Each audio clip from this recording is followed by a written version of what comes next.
We today in 2023 face $32 trillion of US debt for every man, woman, and child. Well, that sounds scary. 32 trillion, I mean, you can't quite conceive of such a thing.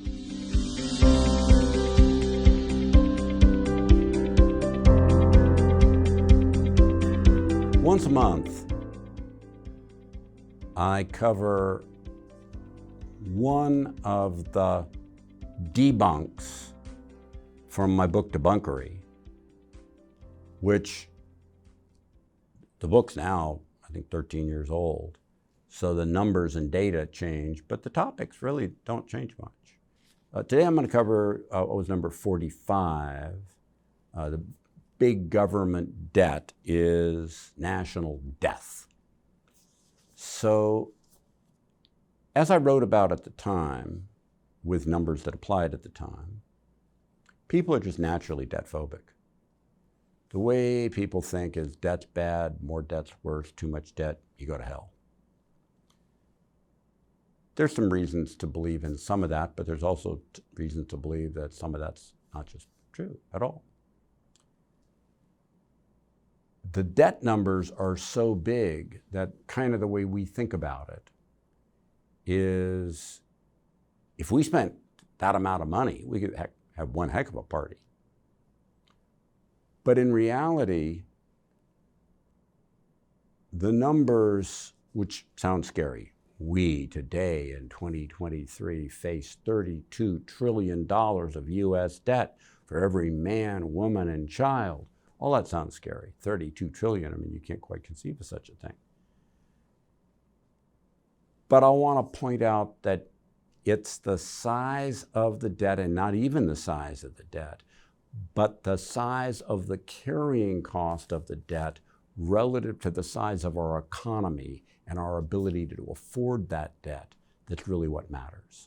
And surprisingly to you, and the data from 13 years ago is in the book, but you can look this up online today. Just go online and do a Google search on US government debt as a percent of GDP.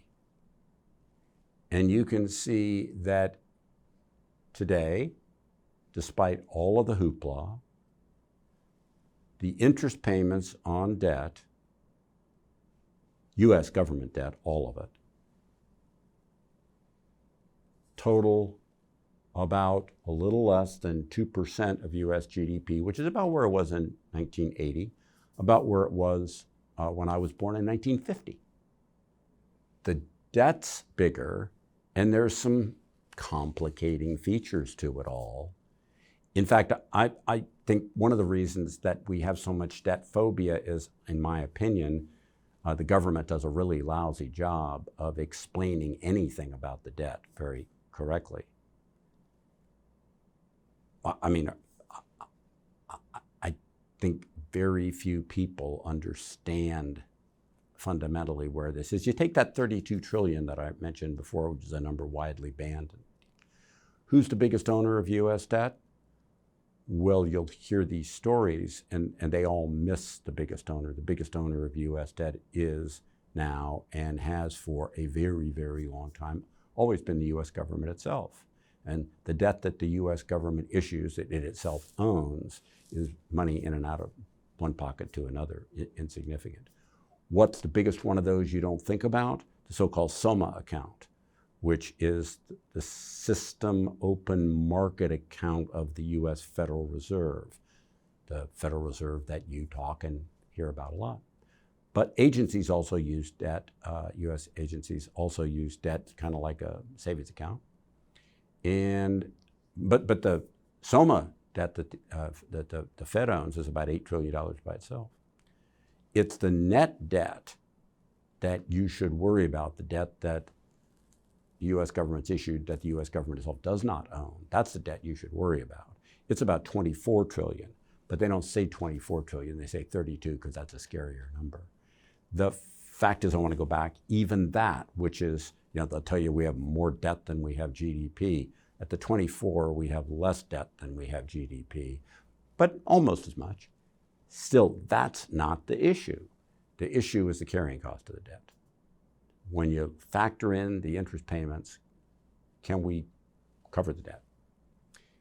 And at that 2% number, I'm just going to tell you, if you go back into like 1991, you add that number up at like 3.5%.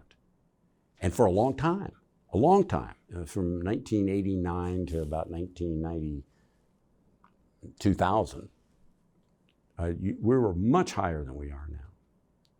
If we could carry it then, we can carry it now. And you can get, all you got to do is do a Google search. US debt as a percent of GDP. And you can get those numbers. The best and easiest numbers for seeing that off of that Google search are those from the St. Louis Federal Reserve, because they just have it in a nice graphic, easy form for you to see it. But it ought to calm you down a little.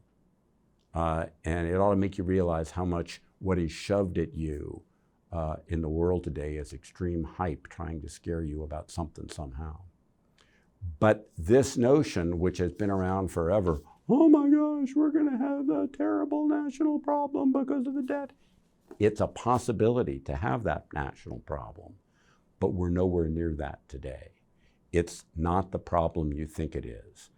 The reality of thinking it's a problem stems from the notion I said earlier. Most people have a view that debt bad, more debt's worse, too much debt, you go to hell. But also, in parallel, the dislike of government spending by a large part of our population, mostly me included. Mostly what government spends money on, allocates resources away from the private sector, where I believe the private sector creates growth and diverse economic change over time that's good for everybody in a material sense, which is reduced by that which is siphoned away for the public sector. And therefore, that's a second reason to not like the debt, because it's a reflection of the prior spending. I get that. But in terms of it being some catastrophic thing, the debt, to our society, today it isn't going to be anytime soon. And what you should really focus on is the spending, not the debt. Thank you for listening to me. I very much hope you enjoyed this video as part of my series on debunking common market myths. To watch more videos like this, click the link on the screen and make sure to subscribe to Fisher Investments' YouTube channel. Thanks so much for listening to me.